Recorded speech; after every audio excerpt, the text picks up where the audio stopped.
Toda semana você leva comida para alguém que mora na rua. De repente, um deles te pede ajuda. Me bateram ontem. Tô com medo. O que fazer nessa situação? Como ajudar a diminuir a violência contra a população em situação de rua? Na sexta-feira, dia 23, Luiz Felipe Silva dos Santos, que morava na rua, foi assassinado a pauladas por um segurança em frente ao Museu de Arte do Rio. A Defensoria Pública se mobilizou rapidamente. O Fórum Permanente sobre População Adulta em Situação de Rua emitiu uma nota de repúdio. A imprensa divulgou o caso. E à noite, a polícia prendeu o assassino. O que cada um de nós pode fazer para que esse tipo de violência não tenha mais espaço em nossa sociedade? Vamos conversar sobre isso nesse episódio. Porque tem jeito.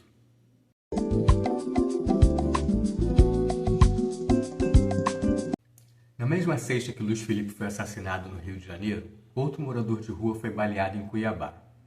Na quarta passada, outra tentativa de homicídio, desta vez em São Paulo. Também na quarta, em Santa Catarina, mais um assassinato. E na véspera, um casal foi morto a tiros na Bahia.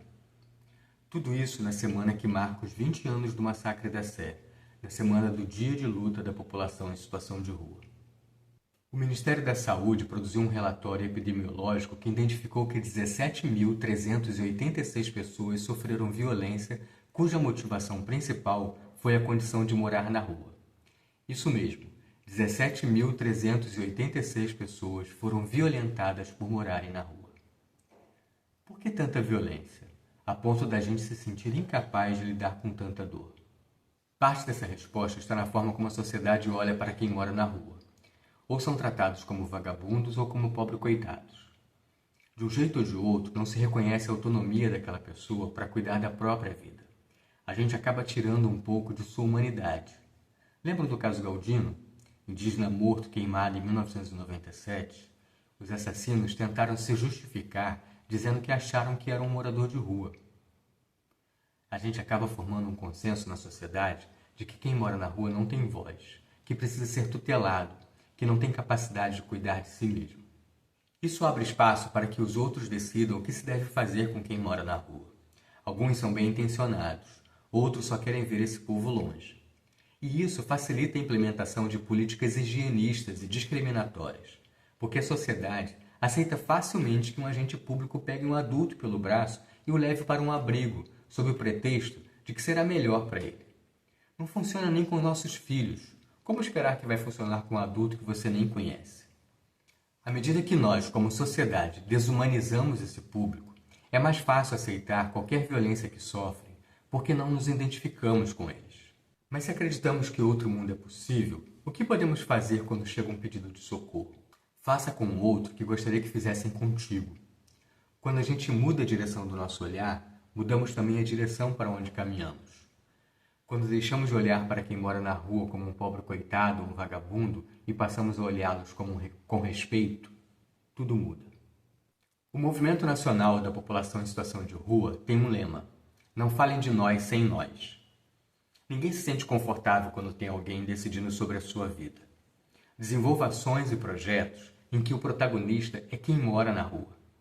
Por exemplo, um coral onde ele vai para cima de um palco cantar, ou uma série de encontros com empresários que o ajudará a colocar a pessoa em situação de rua em outro lugar, negociando com o empresário, ao invés de só estar com a mão estendida esperando um prato de comida. Ou ainda um churrasco compartilhado, onde cada um leva um pouco e quem mora na rua pode se sentir parte de um grupo. O pedido de ajuda só vai chegar até você se estiver por perto, se você for alguém de confiança de quem mora na rua. E se você ler a Bíblia, eu queria te dar mais um motivo para se aproximar. Sabe da história do bom samaritano? Começa assim. Uns doutores da lei perguntam para Jesus o que precisavam fazer para serem salvos. Jesus devolve com outra pergunta. O que diz a lei? Afinal, eram doutores. Amar a Deus e ao próximo, eles respondem.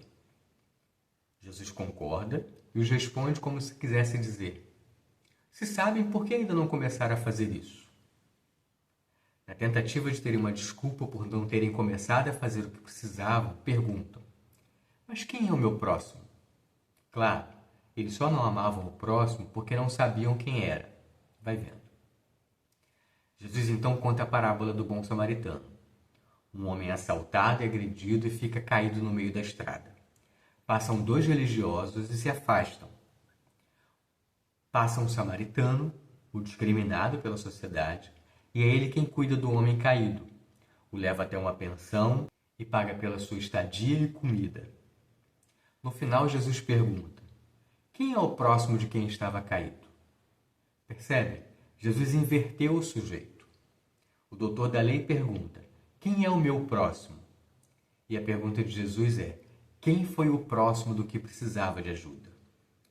O doutor da lei não precisava descobrir quem era o seu próximo. É ele, eu e você, que devemos nos aproximar de quem pede ajuda.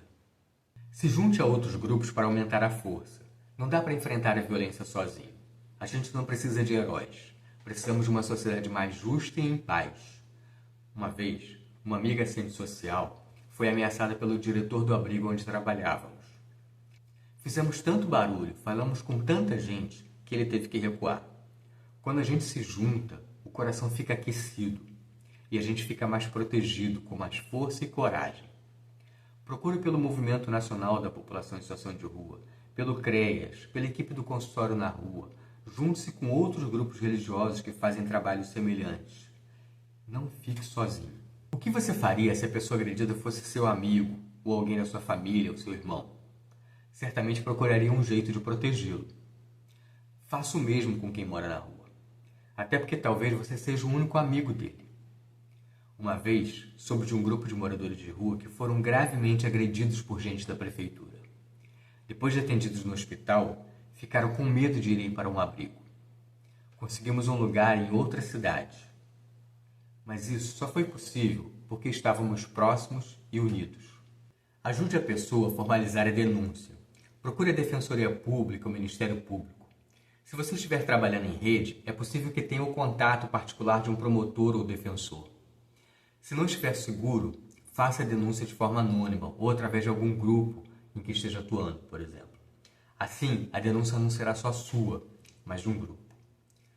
Quando a gente se fortalece, protege, respeita, escuta, se aproxima, não aceita a violência, contribuímos para a construção de uma sociedade melhor para todos.